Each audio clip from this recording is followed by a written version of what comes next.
नमस्कार, मैं जयश्री चौहान जयश्री एकेडमी में आपका स्वागत करती हूँ। आज हम पढ़ने वाले हैं बायोलॉजी के एक टॉपिक रक्त परिसंचरण तंत्र के बारे में, अर्थात ब्लड सर्कुलेटरी सिस्टम के बारे में।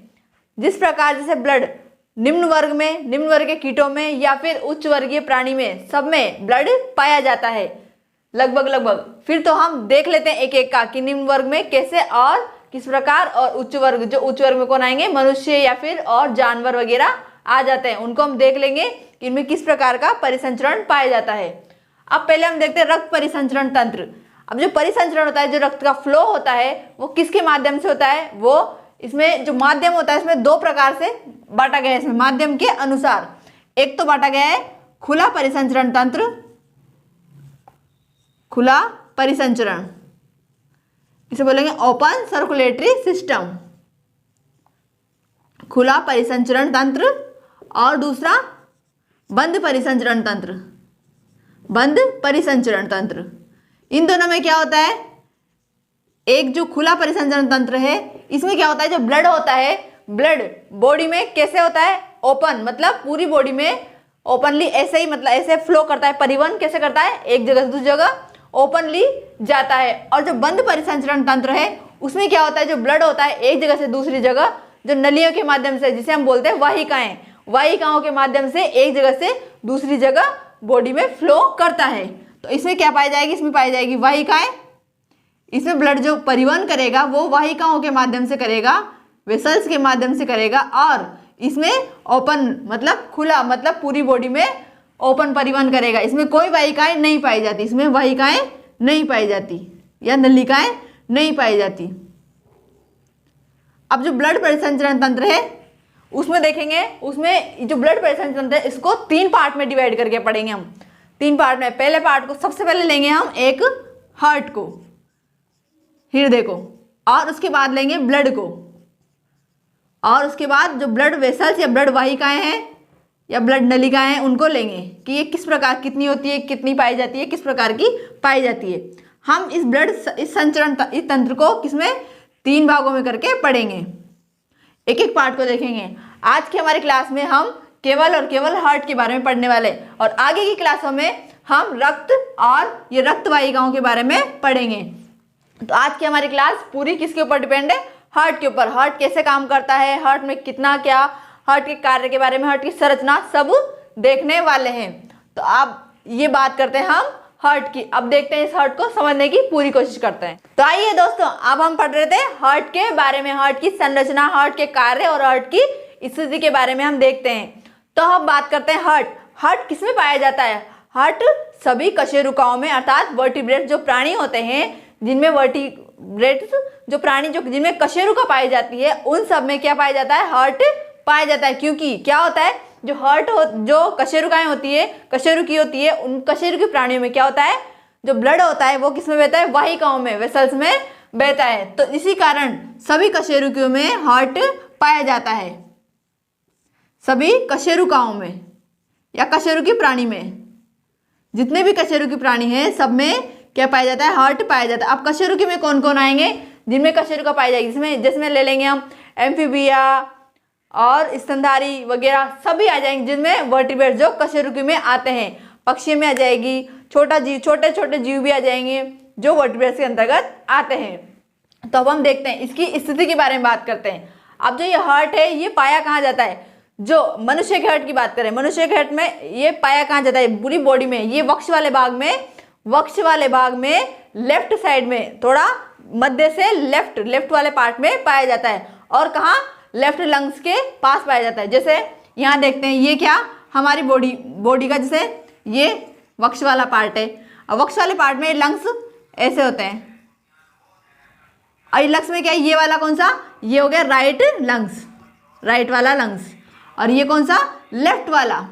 तो ये जो हमारा हार्ट होता है, हार्ट कहाँ पाया जाता है, जो लेफ्ट वाला लंग्स है इसके यहाँ पर, लेफ्ट वाले लंग्स की साइड ये हार्ट पाया जाता है, मध्य से लेफ्ट की साइड, मतलब थोड़ा लेफ्ट में होता है, ये लेफ्ट लंग्स के साइड में पाया जाता है। अब ये तो हुई बात लेफ्ट, ये लंग्स के किधर पाया जाता है, लेफ्ट की साइड, इसकी स्थिति की बात हो गई। अब इसके आकार की बात करें, जो हमारा ये हार्ट है इसका आकार क्या होता है, अब ऐसा तो है नहीं कि हमारे जो जैसे मूवियों में या फिर कहीं कार्स में या कहीं देखा हो आपने, ऐसा तो होता नहीं है हमारा हार्ट। ये ऐसा, ये क्या है, ये सिर्फ मूवी में या कार्स में या फिर गानों में ये जैसा दिल होता है ना वैसे अच्छा लगता है। पर रियलिटी में जो हमारा हार्ट होता है वो किस आकृति का होता है, जो मुट्ठी होती है ना, जो बंद मुट्ठी, हमारी जो बंद मुट्ठी है ऐसा ऐसा दिखाई देता है, ऐसा होता है हार्ट हमारा, बंद मुट्ठी जैसा आपको ये दिखाई दे। वैसे तो दिख नहीं रहा बंद मुट्ठी, पर अगर रियल में हार्ट देखे तो ऐसा बंद मुट्ठी जैसा आकृति होती है। ये आकृति तो सिर्फ क्या है, हमारे मन को समझाने के लिए, जैसा हाँ सीधा सा मान लिया, एक तरीके से सीधा सा, इसको जैसे देखें वैसे देखें तो ये इस प्रकार से भी ले सकते हैं। कैसे, क्योंकि ये इसमें बना हुआ है ना ऐसे, देखो। तो इसको अगर सीधा बनाने के लिए तो क्या कर लिया, सीधा बनाने के लिए इसको हार्ट को ऐसा बना लिया गया है। परंतु जब भी पेपर में क्वेश्चन आए कि हार्ट की आकृति क्या होती है, तो हमें ये नहीं लिखना है कि दिल की जैसे आकृति ऐसी आकृति होती है, हमें क्या लिखना है, हार्ट की आकृति बंद मुट्ठी जैसी होती है। तो इसकी आकृति की बात करें, ये हुई आकृति या शेप की बात हुई, तो इसकी कैसी होती है, बंद मुट्ठी जैसी आकृति होती है, बंद मुट्ठी। अब इसकी बात करें, जो ये हार्ट है इसके अध्ययन को हम क्या कहेंगे, इसके हार्ट के अध्ययन की जो शाखा है उसको हम कहते हैं कार्डियोलॉजी। क्या कहते हैं, कार्डियोलॉजी। जो हार्ट के अध्ययन की शाखा है उसको हम बोलते हैं शाखा, अध्ययन की शाखा को क्या बोलते हैं, कार्डियोलॉजी। क्या बोलते हैं, कार्डियोलॉजी। और जो डॉक्टर की बात करें हम, जो हार्ट के स्पेशलिस्ट होते हैं, जो हार्ट की बीमारियों का इलाज करते हैं, उन्हें क्या बोलते हैं, कार्डियोलॉजिस्ट बोलते हैं। क्या बोलेंगे, कार्डियोलॉजिस्ट। इसके बाद अब बात करते हैं हम हार्ट की, ये हो गई शाखा की बात। अब हार्ट की ये आकृति हो गई, ये इसकी आकृति क्या, आकृति भाई इसके क्या शेप पाया जाता है। अब हार्ट की बात करें कि हार्ट कितने चेम्बरों में बटा होता है, मतलब हार्ट है ना, जैसे आप नॉर्मल हार्ट को भी देखेंगे तो भी कितने पार्ट्स में डिवाइड है, 1 2 3 ये 4 ऐसे दिखाई दे रहा है। पर आप तो रियल हार्ट में देखो, ये जो रियल हार्ट है इसमें जो पार्ट, इसमें जो खांचे चेम्बर दिखाई दे रहे हैं आपको, कितने होते हैं, 1 2 3 4। ये जो मानव हार्ट की बात हो गई, ये तो किसकी हो गई, मानव हार्ट की बात हो गई। तो इसमें कितने चेम्बर, 4 चेम्बर पाए जाते हैं। और अगर हम किसी और प्राणी की बात करें, जैसे कि हम बात करें सरीसृप की बात करें, या फिर पहले बात कर लेते हैं हम मछली की बात कर लेते हैं। मछली में कितने चेम्बर का हार्ट पाया जाता है, मछली में 2 चेम्बर का हार्ट पाया जाता है, 2 चेम्बर।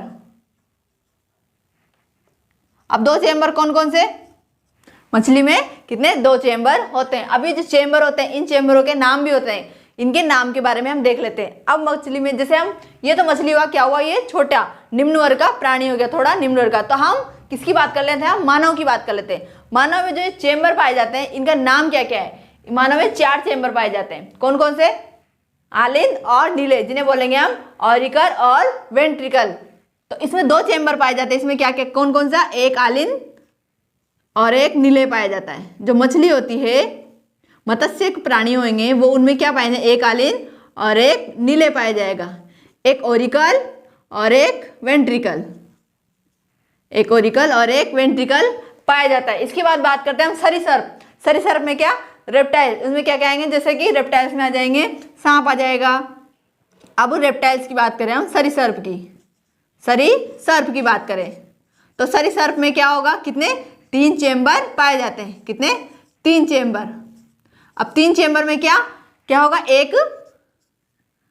2 ऑरिकल या आलिंद और एक वेंट्रिकल, तो होगा ना 3 चेम्बर, एक वेंट्रिकल नीले पाया जाएगा, हो गए 3, 2 आलिंद और एक नीले पाया जाता है। इसके बाद बात करते हैं मेंढक की। मेंढक किसमें आएगा, एम्फीबिया में। तो एम्फीबिया वर्ग के प्राणियों में क्या पाया जाता है, एम्फीबिया वर्ग में इसमें आएगा मेंढक, और क्या जाएगा, मगरमच्छ, रेप्टाइल्स, सब रेप्टाइल इसमें आ गए। एम्फीबिया वर्ग में क्या क्या आते हैं, जैसे कि मगरमच्छ आ गया और मेंढक आ गया, जो दोनों में रह सकते हैं, जो पानी में भी रहते हैं और पानी के बाहर स्थल पर भी रहते हैं, एम्फीबिया। अब मेंढक की बात कर लेते हैं। इसमें मेंढक में क्या पाया जाता है, इसमें भी 3 चेम्बर पाए जाते हैं। कितने, 3 चेम्बर। 3 चेम्बर में क्या, एक तो पाया जाता है ऑरिकल, 2 क्या पाया जाता है, 2 तो ऑरिकल या 2 आलिंद और एक नीले, या एक वेंट्रिकल पाया जाता है एम्फीबिया वर्ग की। अब एम्फीबिया के बाद बात करते हैं हम पक्षी वर्ग की। पक्षी वर्ग की या फिशीज वर्ग की बात करें, पक्षी में या फिशीज में, सभी फिशीज में। और फिशीज में क्या, पक्षी में सब आ जाएंगे, पक्षी आ जाएगी सभी प्रकार के।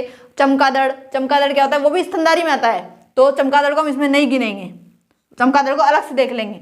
पक्षी की बात करें, पक्षी में सभी प्रकार के पक्षी आ जाएंगे, उड़ने वाले या फिर चिड़िया वगैरह, सब की बात करें तो इनमें कितना पाया जाएगा, इनमें कितने पाए जाएंगे, 4 चेम्बर पाए जाते हैं। कितने, 4 चेम्बर। 4 चेम्बर में क्या, 2 ऑरिकल और 2 वेंट्रिकल, 2 आलिंद और 2 नीले, 2 आलिंद और 2 नीले पाए जाते हैं। अब बात करते हैं हम मनुष्य की या स्तनधारी की। स्तनधारी में आ जाएंगे, अब इसमें आएंगे, इसमें चमगादड़ भी आ जाएगा और एक मानव भी आ जाएगा, चमगादड़ और मानव। इसमें क्या होगा, ये सबसे विकसित प्राणी है। जब विकसित प्राणी है तो इनका हार्ट भी क्या होगा, विकसित होगा। तो इसमें कितने चेम्बर, 4 चेम्बर पाए जाते हैं। हार्ट के कितने चेम्बर, 4 चेम्बर। कौन कौन से, 2 ऑरिकल या 2 आलिंद और 2 नीले, 2 नीले पाए जाते हैं। ये हुए किसके, जो हमारे वर्ग होते हैं इसके बारे में कि किसमें कितने चेम्बर पाए जाते हैं। अब बात कर लेते हैं आलिंद और नीले। जो आलिंद होते हैं, हमारे जो ऑरिकल होते हैं, वो ऊपर की साइड पाए जाते हैं। जो एक तो इसमें देख लिया हमने किसके बारे में, चेम्बर के बारे में। तो अब चेम्बर में इस हार्ट में समझने की कोशिश करते हैं कि इस हार्ट में चेम्बर कहाँ पाए जाते हैं। जो हमारा हार्ट है उसको 2 पार्ट में डिवाइड कर दिया है, ये बीच में से 2 पार्ट में डिवाइड कर दिया। एक तो हो गया राइट वाला पार्ट और एक हो गया लेफ्ट वाला पार्ट। अभी जो राइट वाले पार्ट है, जो ये चेम्बर पाया जा रहा है, इसको तो बोलेंगे हम राइट ऑरिकल और इसको बोलेंगे राइट वेंट्रिकल। और जो लेफ्ट वाले पार्ट है इसमें बोलेंगे लेफ्ट ऑरिकल, और ये नीचे वाला ये जो चेम्बर दिखाई दे रहा है इसको बोलेंगे लेफ्ट वेंट्रिकल। ये हमारे 4 चेम्बर पाए जाते हैं। और ये इनमें पाए जाते, इनमें जो दिख रहे हैं ये एक आलिंद और एक नीले, इनमें तो सिर्फ इसमें लेफ्ट राइट का कोई है ही नहीं चक्कर। और इसमें क्या हो, 3 चेम्बर है ना, इसमें इस सरीसृप वाले में इसमें क्या होगा, 2 आलिंद और एक नीले। जो 2 आलिंद होगा, इसमें 2 आलिंद है या 2 ऑरिकल है, उसमें क्या होगा, एक तो लेफ्ट होगा और एक राइट होगा, और इसमें भी ऐसे होगा। और जो नीले है ये वेंट्रिकल की बात है, वेंट्रिकल वाला ऐसा, ये दोनों के मध्य में जैसे 2 ऑरिकल, कैसे, ये जैसे 2 ऑरिकल पाए, ये 2 ऑरिकल पाए जा रहे हैं, एक तो लेफ्ट वाला है एक राइट वाला। और जो वेंट्रिकल होगा इसमें क्या होगा, वेंट्रिकल एक ऐसा दोनों के मध्य में या बीच में पाया जाता है। तो ये हो गई 3 चेम्बर वाली बात। अब हम बात करते हैं जो मनुष्य का हार्ट है या मानव का ह्यूमन बॉडी के हार्ट की बात करते हैं। हमने बात करी थी इसकी स्थिति के बारे में। ये कौन साइड, लेफ्ट साइड पाया जाता है। और लेफ्ट साइड भी किसके बीच में, जो हमारी पसलियां होती है, पसलियों में सुरक्षित रहता है। और जो लेफ्ट फेफड़ा होता है उसमें थोड़ा उसकी साइड में पाया जाता है। अब बात कर रहे हैं इसकी हार्ट की। हार्ट में सबसे पहले बाहरी आवरण की बात करें, बाहरी आवरण पाया जाता है। इसके ऊपर एक आवरण पाया जाता है, इसको बोलते हैं हम पेरिकार्डियम आवरण। जो आवरण होता है पेरिकार्डियम आवरण होता है। और जो हार्ट होता है वो किसका बना होता है, वो कार्डियक पेशियों का या मसल्स का बना होता है।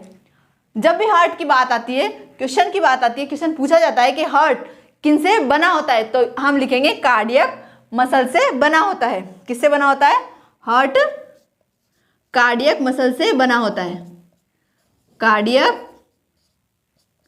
मसल्स या पेशियों से बना होता है।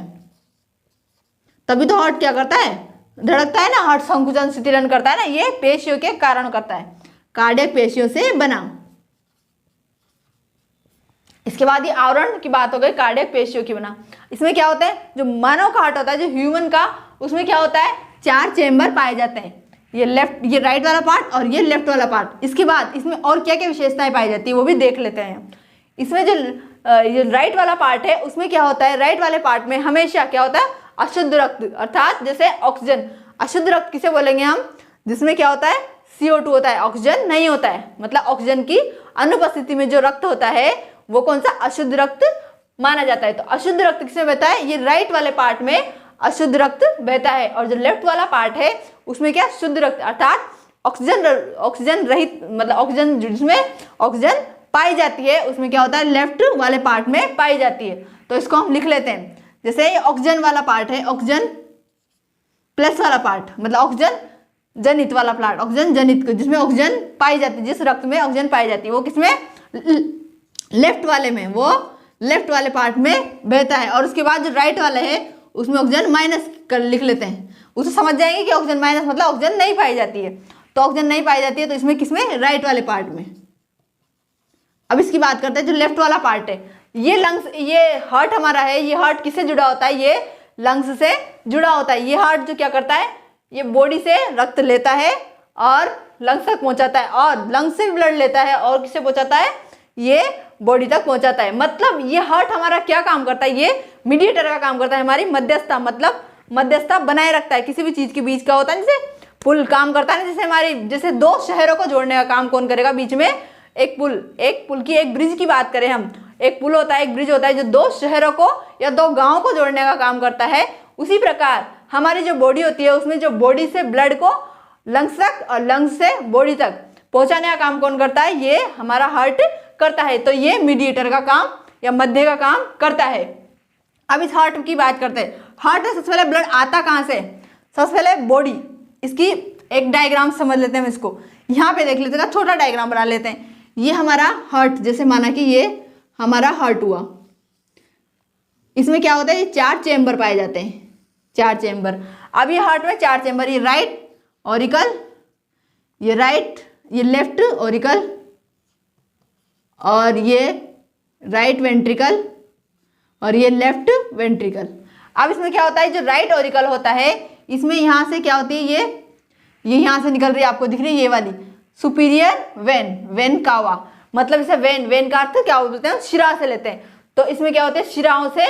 अब ये ब्लड आता कहाँ से, ये ब्लड आता है पूरी बॉडी से अशुद्ध रक्त, बॉडी से कौन सा, क्योंकि इस वाले पार्ट में अभी आपने पढ़ा था, इस वाले पार्ट में कौन सा रक्त, अशुद्ध रक्त बहता है। तो ये जो बॉडी होती है, यहाँ पे लिख लेते हैं ह्यूमन बॉडी, यहाँ से बॉडी से रक्त आता है, और यहाँ पे लिख लेते हैं लंग्स।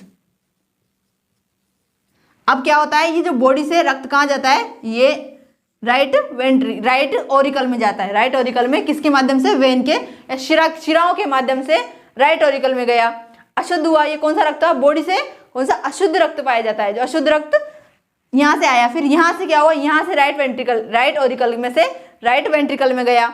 अब राइट वेंट्रिकल में से यहाँ पर एक कपाट पाया जाता है, ये कपाट, ये कौन सा कपाट होता है, ट्री कैप्सिड वॉल्व, ये त्रिवल्ली कपाट पाया जाता है। इसके माध्यम से यहाँ किसमें आया, इसमें आया राइट वेंट्रिकल में आ गया। अब राइट वेंट्रिकल से ये जो धमनी, ये यहाँ से ये वाली ये निकल रही है, ये कौन सी धमनी निकल रही है, कौन सी, पल्मोनरी आरोटा, इसको बोलते हैं आरोटा, पल्मोनरी आरोटा, फुफ्फुसीय धमनी। ये क्या करती है, जो अशुद्ध रक्त होता है बॉडी का, अशुद्ध रक्त को कहाँ पहुंचाती है, लंग्स में पहुंचाने का काम करती है। यहाँ से कहाँ पहुंचाती है, ये लंग्स में ब्लड को, अशुद्ध रक्त को पहुंचाने का काम करती है। उसके बाद अब देखते हैं लेफ्ट वाले में लेफ्ट ऑरिकल है, यहाँ से क्या होती है, पल्मोनरी वेन। पल्मोनरी वेन से क्या होता है, ये बॉडी से, पूरी बॉडी से शुद्ध रक्त को लाती है, पूरी बॉडी से शुद्ध रक्त को लाएगी।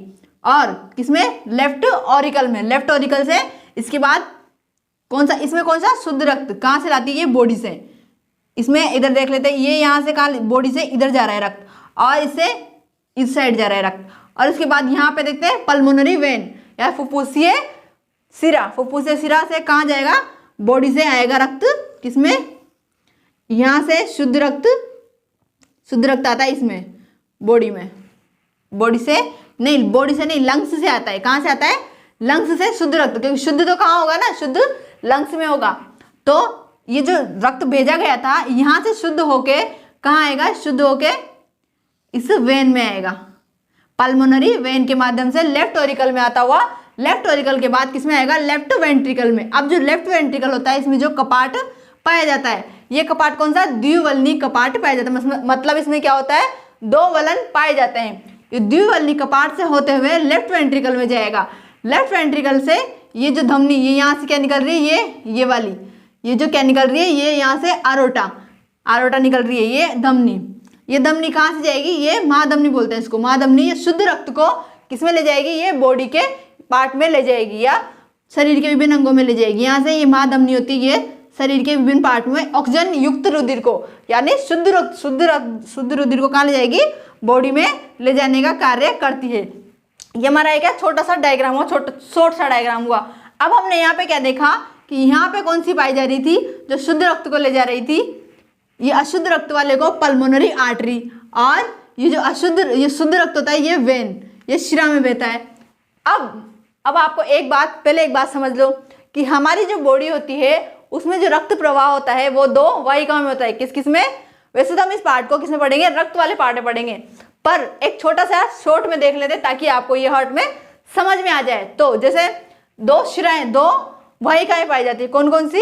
एक तो धमनी और एक शिरा, धमनी और एक शिरा, आर्टरी और वेन, आर्टरी और वेन, धमनी और शिरा, दो वाहिकाएं पाई जाती है। ये दो वाहिकाएं क्या करती, इनमें क्या होता है? एक में तो शुद्ध बहता है और एक में अशुद्ध। जो धमनी वाला है उसमें हमेशा क्या होता है? हमेशा शुद्ध रुधिर, मतलब ऑक्सीजन युक्त रुधिर बहता है। जो होता है शुद्ध रुधिर बहता है, शुद्ध रुधिर, ऑक्सीजन युक्त रुधिर। और इसमें क्या होता है? शिरा में हमेशा अशुद्ध रक्त बहता है, अशुद्ध रक्त यानी ऑक्सीजन रहित रुधिर। अब यहाँ पे आपने देखा कि जैसे यहाँ से तो आ रहा है, यहाँ से तो वेन के माध्यम से आ रहा है, वेन से कौन सा आ रहा है? यहाँ से बॉडी से अशुद्ध। ये तो सही हुआ क्योंकि शिरा में अशुद्ध बहता है। अब जो राइट वेंट्रिकल वाला पार्ट है, इससे जो बॉडी में जा रही है, ये बॉडी में, पूरी बॉडी में कौन सा रुधिर? अशुद्ध। ये लंग्स में क्या हो रहा है? अशुद्ध रुधिर जा रहा है। अब ये वाला पार्ट है अशुद्ध रुधिर, पर यहाँ पे क्या है? पल्मोनरी आर्टरी, ये फुफ्फुसीय महाधमनी। अब ये क्या है? धमनी है। अब धमनी है ना ये, तो धमनी में तो हमेशा क्या होता है? शुद्ध रहता है, परंतु ये अपवाद स्वरूप ये फुफ्फुसीय महाधमनी ऐसी है जिसमें क्या होता है? अशुद्ध रक्त प्रवाहित होता है। तो एक तो ये हुआ अपवाद के रूप में। कौन कौन सा? कभी पूछे कि अपवाद के रूप में जो कौन सी ऐसी धमनी है जिसमें अशुद्ध रक्त बहता है, तो हमें लगाना है पल्मोनरी आर्टरी, फुफ्फुसीय महाधमनी, इसमें अशुद्ध रक्त बहता है। कहाँ जाता है अशुद्ध रक्त? लंग्स में जाता है। और हमने यहाँ पे देखा जो यहाँ पूरी बॉडी से क्या, ये पल्मोनरी जो वेन है इसमें क्या होता है? इसमें शुद्ध रक्त कहाँ से आता है? लंग्स से आता है, लंग्स के माध्यम से यहाँ लेफ्ट ऑरिकल में आता है। किस में आता है? पल्मोनरी वेन में। अब वेन में क्या होता है? शिरा में हमेशा अशुद्ध रक्त बहता है, परंतु अपवाद स्वरूप ये एकमात्र ऐसी शिरा है जिसमें क्या हो रहा है? शुद्ध रक्त प्रवाहित हो रहा है। तो ये भी हमारा अपवाद हुआ, फुफ्फुसीय महाशिरा, ये भी अपवाद स्वरूप हुआ। और बाकी ये तो सही है ही सही कि यहाँ पे भी क्या पाई जा रही है? शुद्ध में क्या? महाधमनी पाई जा रही है, आरोटा पाई जा रही है, बॉडी में रक्त को ले जा रही है। अब हमने यहाँ बात करी थी, ये जो द्वार की बात करी थी, इसमें ये द्वार, ये कौन सा? ये तो होता है त्रिवलनी कपाट और ये होता है द्विवलनी कपाट। इसको बोलते हैं ट्राइकैप्सिड वोल्व और इसको बोलते हैं मिंट्रल वोल्व। अब जो ये वोल्व खुलते हैं और बंद होते हैं, आप किसी भी गेट को या किसी भी दरवाजे को आप खोलोगे, बंद हो करोगे तो उसमें कुछ ना कुछ आवाज़ तो आएगी।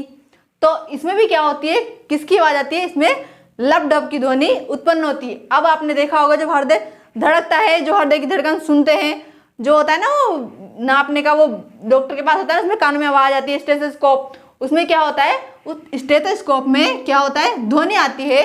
वो ध्वनि किसकी होती है? जो कपाट बंद होते हैं और खुलते हैं उसकी ध्वनि आती है। उस ध्वनि को हम क्या बोलते हैं? लब और डब। खुलने को तो बोलते हैं लब और बंद होने को डब। तो हृदय धड़कता है, उसकी ध्वनि, धड़कन की ध्वनि धड़ धड़ नहीं होती, वो क्या होती है? लप डब होती है। जो हृदय की ध्वनि होती है, ध्वनि किस रूप में? जो कपाट बंद होते हैं वो वाली होती है। इसमें कौन सी ध्वनि? लप और डब की ध्वनि होती है। ये कपाट के बंद होने और खुलने की होती है। अब इस हृदय में जो रक्त आता है वो कैसे आता है? सबसे पहले तो हार्ट में से रक्त यहाँ दोनों आलिंदों में आएगा। तो दोनों आलिंद में आता है तो क्या होता है? एक साथ रक्त आता है, दोनों आलिंद में एक साथ। इससे तो कहाँ आता है? वेन के माध्यम से आता है। दोनों आलिंद फुल भर जाएंगे। उसी के बाद क्या होगा? ये जो कपाट होते हैं ये एक साथ खुलते हैं और एक साथ ब्लड का फ्लो यहाँ पर नीले में, दोनों नीले में या दोनों वेंट्रिकल में आ जाता है। मतलब ये दोनों के पार्ट होते हैं, लेफ्ट वाला और राइट वाला, ये दोनों एक साथ काम करते हैं, तभी तो हमारा हृदय धड़कता है ना एक साथ। ऐसा थोड़ी है कि पहले इसमें आ गया, इसका पूरा काम हो गया, पूरा खाली हो गया, उसके बाद दूसरा लेफ्ट वाला काम करेगा, ऐसा नहीं होता है। क्या होता है कि ये जो ओरिकल होते हैं, दोनों ओरिकल एक साथ काम करते हैं और दोनों वेंट्रिकल एक साथ काम करते हैं। अब इसमें तो क्या होगा? इसमें तो क्या होगा? यहाँ के माध्यम से तो अशुद्ध रक्त इसमें आएगा, तो पूरी बॉडी से अशुद्ध रक्त यहाँ पर आता है। और जो वेंट्रिकल होता है उसमें यहाँ से पूरा ब्लड एक साथ नीले में, एक साथ आलिंद से नीले में आएगा। अब आलिंद से एक साथ नीले में आएगा तो क्या होगा? यहाँ पर प्रेशर ज़्यादा होगा, प्रेशर की ज़्यादा, इनकी जो दीवारें हैं इस पर प्रेशर ज़्यादा पड़ेगा। अगर अगर आप सोचो किसी भी चीज में एक साथ हम कोई चीज भरेंगे, एक साथ फ्लो के साथ, दबाव के साथ भरेंगे, प्रेशर के साथ कोई चीज भरेंगे तो उसकी दीवारों पर ज्यादा दबाव लगेगा ना।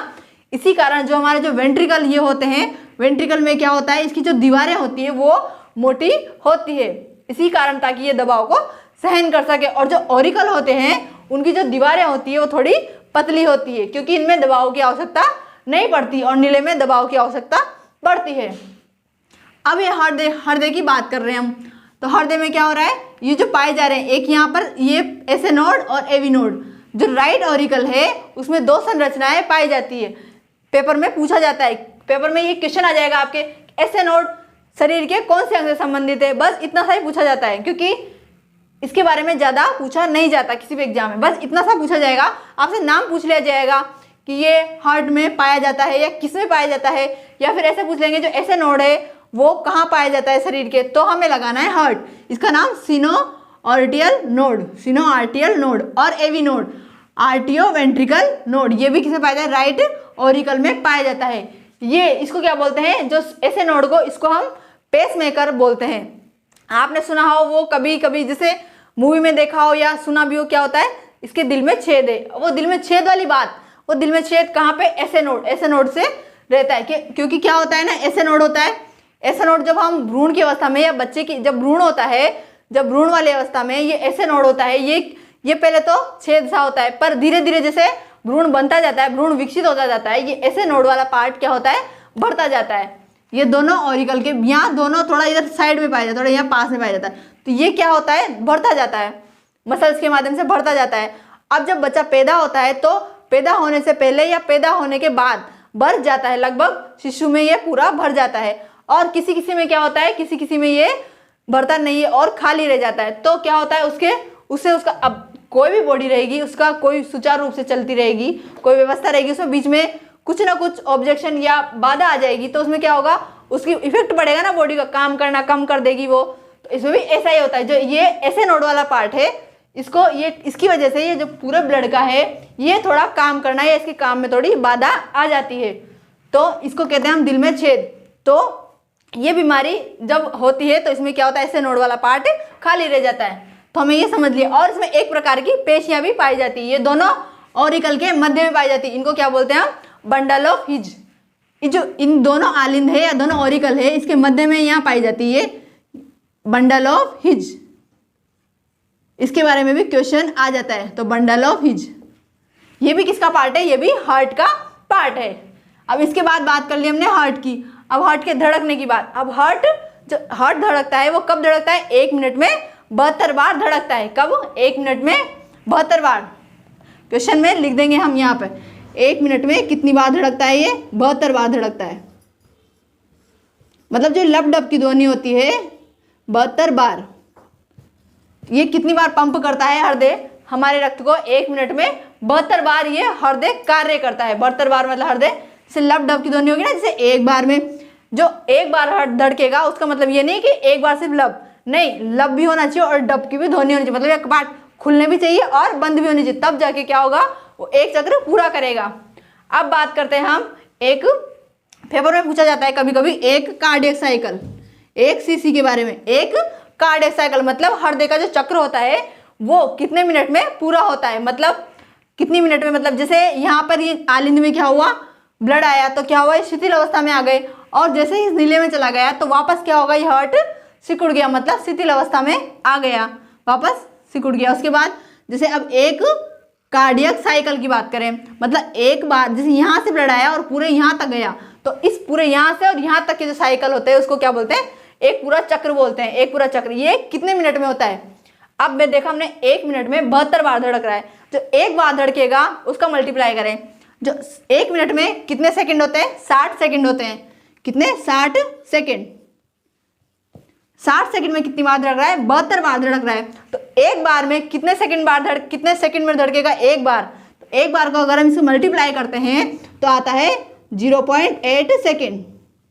मतलब जो हमारी जो हार्ट की प्रक्रिया है, जो एक बार धड़कने की, वो एक बार हमारा हृदय कितनी में 0.8 सेकंड में धड़कता है। इसको हम क्या बोलेंगे, एक कार्डियक साइकिल। 1 कार्डियक साइकिल का जो समय होता है या टाइम पीरियड जो होता है इसका 0.8 सेकंड होता है। इसमें क्या होगा, इसमें शिथिल अवस्था भी आ गई और सिकुड़न की अवस्था भी आ गई। अब इसमें दो पार्ट में होता है ये 0.8, कितने, दो पार्ट में होता है, कितने, दो में। एक तो होता है जो शिथिल की अवस्था होती है, जो संकुचन, पहले तो आएगी संकुचन वाली, क्योंकि संकुचन में ज्यादा टाइम लगेगा। तो एक तो पार्ट होता है इसका संकुचन वाला पार्ट, संकुचन, और एक आ गया शिथिल वाला पार्ट। ये कितने सेकंड में, 0.3 सेकंड में, क्योंकि दो पार्ट में डिवाइड होगा ना, कि एक तो संकुचन वाला, एक शिथिल वाला पार्ट। जो संकुचन वाला पार्ट है, जब हमारा हार्ट है संकुचन, मतलब संकुचन करेगा तो क्या होगा, ये पूरी बॉडी से, मतलब ये जो हार्ट में जो ब्लड है वो पूरी बॉडी में सप्लाई कर देगा। वो कितने सेकंड में, 0.5 सेकंड में। और जब पूरी बॉडी से ब्लड आएगा तो कितनी, शिथिल अवस्था में आ जाएगा, कितने सेकंड में आ जाता है पूरी बॉडी से ब्लड, 0.3 सेकंड में या 0.3 सेकंड में आ जाता है। ये तो हो गई शिथिल अवस्था, शिथिल अवस्था।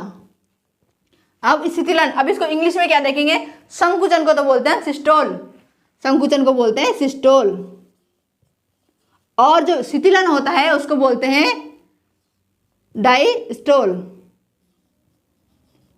एक तो सिस्टोल और डायसिस्टोल दोनों हो गए। ये देख लिया हमने एक कार्डियक साइकिल के बारे में। अब एक कार्डियक साइकिल, अब बात कर लेते हैं हम किसकी, जो मानव, जो ये हार्ट के होते हैं, हार्ट संबंधित रोगों की बात कर लेते हैं। अब हार्ट संबंधित जो रोग आएंगे उसमें क्या क्या आएंगे, जनरली आपने सुना होगा एक रोग के बारे में, वो है हार्ट अटैक। एक तो होता है हार्ट अटैक, है ना। हार्ट अटैक में क्या होता है, जो हमारी जो नसें होती है वो क्या होती है, ब्लॉक हो जाती है, मतलब जो हमारी जो वेन, शिरा, धमनी है ना, इनसे ब्लड आना बंद हो जाता है। इनसे ब्लड आना बंद हो गया तो क्या होगा, हमारी जो हार्ट है वो हार्ट में ब्लड नहीं जाएगा, और ऑक्सीजन से क्या होगा, ऑक्सीजन भी नहीं आएगी उन ब्लड में, तो क्या होगा, हमारा हार्ट काम करना बंद कर देगा और बॉडी में ब्लड नहीं जाएगा। अब ब्लड नहीं जाएगा, कोशिकाओं को ऑक्सीजन नहीं मिलेगी, तो क्या होगा, ब्लड में हार्ट अटैक आएगा इसे और ब्लड काम करना बंद कर देगा। तो ब्लड काम करना बंद करते इंसान की मृत्यु हो गई। होता है ना, जैसे आपने एक कंडीशन देखी हो, कोमा वाली कंडीशन। उस कंडीशन में क्या होता है, उस कंडीशन में जो हमारा ब्रेन है, क्योंकि क्या होता है कि हार्ट काम करना बंद कर देता है, तभी उस व्यक्ति को क्या करता है, मृत साबित किया जाता है, या तभी वो आदमी मरता है जब हार्ट काम नहीं करता।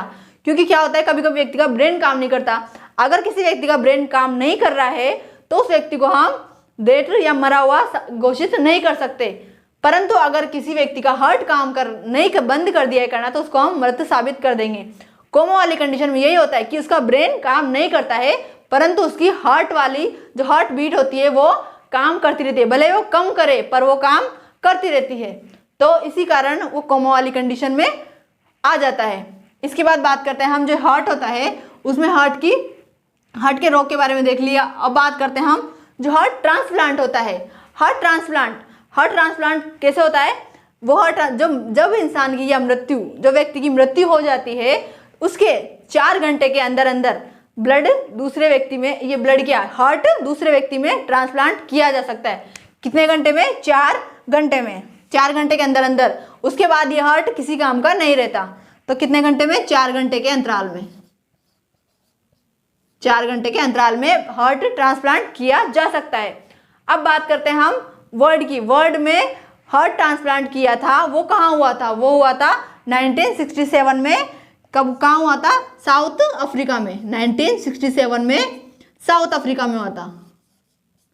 कहाँ होता, साउथ अफ्रीका में। किसने किया था ये, 1967 में साउथ अफ्रीका में क्रिस्टियन बर्नार्ड नाम के वैज्ञानिक ने किया था। किसने, क्रिस्टियन बर्नार्ड नाम के वैज्ञानिक ने सबसे पहले हार्ट का ट्रांसप्लांट किया था। इसके बाद जो इंडिया की बात करते हैं हम, इंडिया में सबसे पहले हार्ट का ट्रांसप्लांट किसने किया था, वेणुगोपालन ने। किसने, वेणुगोपालन ने हार्ट का ट्रांसप्लांट किया था। कब किया था, 1968 में लगभग। ये सन की इतना कोई पूछता नहीं है सन के बारे में, फिर भी आप जान लो, क्योंकि सन का ऐसा क्वेश्चन भी नहीं आता है। बस केवल ये पूछा जाएगा कि पहली बार हार्ट का ट्रांसप्लांट कहाँ किया गया था, कब, दक्षिण अफ्रीका में। दक्षिण अफ्रीका में क्रिस्टियन बर्नार्ड द्वारा किया गया था। और जब इंडिया की बात करते हैं तो कौन से वैज्ञानिक ने, वेणुगोपालन द्वारा किया गया था। अब जो हम बात करते हैं इसकी हार्ट बीट, एक और बात कर लेते हैं। जो हार्ट बीट होती है उसको नापते किससे, हार्ट बीट होती है उसको नापने की जो एक यंत्र आता है, वो कभी कभी आपने देखा हो, या कभी हॉस्पिटल में गए हो, या फिर किसी घर में कोई हमारे जो बुजुर्ग हैं उसको बीमार होता है, वो एक लंबी सी पर्ची देखी होगी आपने, जिसमें जिसमें ऐसे वो पहाड़ जैसे बने होते हैं, छोटे पहाड़ फिर बड़े, ऐसा कुछ संरचना दिखाई देती है ना, वो क्या होती है, वो एक हार्ट बीट नापने का, जो हार्ट बीट नापते हैं उसमें सब लिखा होता है। कैसी होती है ये, ऐसी। इसको हम बोलते हैं ईसीजी। क्या बोलते हैं, ईसीजी। ईसीजी की फुल फॉर्म इलेक्ट्रोकार्डियोग्राफी। ईसीजी जो हार्ट बीट नापने का जो यंत्र है उसको क्या बोलते हैं, इलेक्ट्रोकार्डियोग्राफी। इलेक्ट्रोकार्डियोग्राफी जो यंत्र है उसको बोलते हैं तो इलेक्ट्रोकार्डियोग्राफी। तो और जो ये दिखाई दे रही है हार्ट की जो नापने का जो लिस्ट, ये जो लंबा एक पर्चा ग्राफ जैसा दिखाई दे रहा है, इसको बोलते हैं इलेक्ट्रोकार्डियोग्राम। इलेक्ट्रोकार्डियोग्राम। इलेक्ट्रोकार्डियोग्राम। अब ये इसको ध्यान से देख लेना आपकी, ये इसको क्या बोलते हैं, ईसीजी बोलते हैं। और एक बात और, आपने कभी कभी मूवी में देखा हो किसी की हार्ट या हार्ट की जो नलिकाएं होती है, वाहिकाएं, शिराएं, ये काम करना बंद कर देती है, तब हम प्राथमिक उपचार के रूप में क्या करते हैं, उसकी छाती पर दोनों हाथ को एक दूसरे में फंसाते हुए हाथ पे जोर से दबाव डालते हैं, उसको हम क्या कहते हैं, उसे बोलते हैं सीपीआर। जब भी हम प्राथमिक उपचार के रूप में किसी हार्ट या किसी व्यक्ति के जब हार्ट पे दबाव डालते हैं, उसे हम क्या बोलते हैं, सीपीआर। या सीपीआर की जो पोजीशन या सीपीआर जो कंडीशन, उस पूरी कंडीशन को हम, या उपचार करने की जो प्रक्रिया है उसको हम सीपीआर बोलते हैं। अब बात करते हैं जो ब्लड प्रेशर। वैसे तो हम ब्लड प्रेशर को किसी वाहिकाओं में पढ़ लेंगे, पर फिर भी एक बार यहाँ देख लेते हैं। जो ब्लड प्रेशर होता है, जो बीपी होती है, वो बीपी कैसे नापते हैं, बीपी का जो नापने का जो यंत्र होता है उसको कहते हैं स्पाइग्नोमेनोमीटर। क्या बोलते हैं, स्पाइग्नोमेनोमीटर। स्पाइग्नोमेनोमीटर बोलते हैं। अब स्पाइग्नोमेनोमीटर है, उसमें क्या होता है, जो एक तो होता है हाई ब्लड प्रेशर और एक होता है लो ब्लड प्रेशर। जब क्या होता है, जब वाहिकाओं पे दबाव ज्यादा हो जाता है तो उसमें क्या होता है, हाई ब्लड प्रेशर हो जाता है। और जब वाहिकाओं पे दबाव बिल्कुल भी नहीं होता, उसमें क्या होता है, लो ब्लड प्रेशर बीमारी हो जाती है। इसको जो नापने का जिसका औसत है हाई ब्लड प्रेशर और लो ब्लड प्रेशर, वो कितना होना चाहिए हमारा, 120 से 80 mmHg। इसकी इकाई क्या है, mmHg। 120, 120 से 80 होता है, 120 से इसके बीच ही होता है। हाई ब्लड प्रेशर की बात करें उसमें ये 120 है, ये औसत मात्रा है। मतलब जैसे इसे थोड़ा आगे भी हो सकता है, जैसे इसे 130 भी हो सकता है, और इसे क्या होता है 110, 100 तक भी लें तो भी नॉर्मल बात होती है। और इसमें 80 की बात होती है, ये भी औसत वाला पार्ट है। अब 80 वाले पार्ट में इसमें ज़्यादा से ज़्यादा कितने, 100 तक भी जा सकते हैं, और कम से कम लगभग 70, 60 तक भी जा सकते हैं, पर इतना नॉर्मल नहीं होता है। तो ये नॉर्मल वाली कंडीशन है। हमारे जो मध्य का औसत का पार्ट है, जो बीपी होती है, औसत कितनी होती है, 120 से 80 mmHg होती है।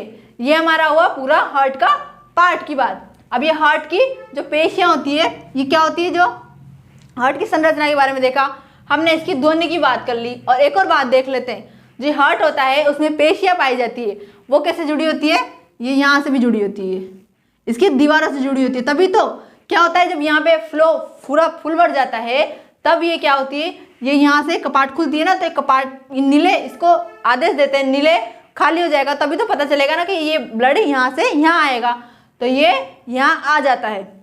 और ये पेशियां इसको खींचने का, द्वार को खोलने का काम करती है, द्वार को खोलने का काम करती है, और ये द्वार वापस बंद हो जाते हैं ताकि ब्लड वापस आलिंद या ऑरिकल में ना जाए।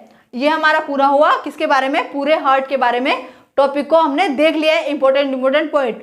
और इस संबंधित अगर आपको कोई भी प्रॉब्लम हो तो मेरे से कमेंट सेक्शन में आप पूछ सकते हैं। ये वीडियो आपको कैसी लगी जरूर बताएं। वीडियो अगर आपको अच्छी लगी हो तो शेयर और लाइक करें और चैनल को सब्सक्राइब करें। Thank you, thanks for watching. मिलते हैं नेक्स्ट वीडियो में।